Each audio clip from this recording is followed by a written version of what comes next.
जब मैं 7 साल बाद लंदन से वापस आया तो पैसों के मामले में मुझे बैंक जाना पड़ा। वहाँ की ब्रांच मैनेजर बहुत ही खूबसूरत लड़की थी जिसने मुझे अच्छे तरीके से डील किया। बैंक के काम से फ्री होकर जब मैं घर वापस आया तो मुझे उसी ब्रांच मैनेजर लड़की की कॉल आई। वो मुझे कहने लगी कि आप अपना शनाख्ती कार्ड बैंक में ही भूल गए। तो मैंने उसे कहा कि मैं कल आकर बैंक से ले लूँगा, लेकिन वो शाम को हमारे घर आ गई। वो मुझसे कहने लगी कि मैं यहाँ पास में ही रहती हूँ।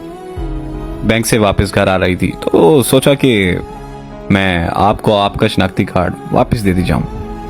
हमारे घर में मेरे अलावा मेरे माँ बाप और एक छोटा भाई था। अम्मी ने उससे चाय का पूछा तो उसने हाँ कर दी। फिर उसने बैठकर हमारे साथ चाय पी और वापस अपने घर चली गई। वो मेरी अम्मी की काफ़ी अच्छी सहेली बन गई थी, इसीलिए वो रोज़ बैंक से वापसी पर हमारे घर से होकर अपने घर जाने लगी। मैं और वो रोज़ शाम को चाय पीते और खूब बातें करते थे। हम ना सिर्फ अच्छे दोस्त बन गए बल्कि वो हमारे घर का एक फर्द बन चुकी थी।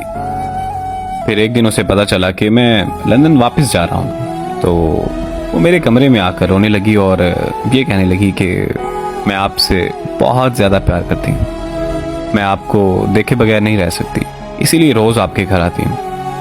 आप प्लीज़ मुझसे इतनी दूर मत जाएं।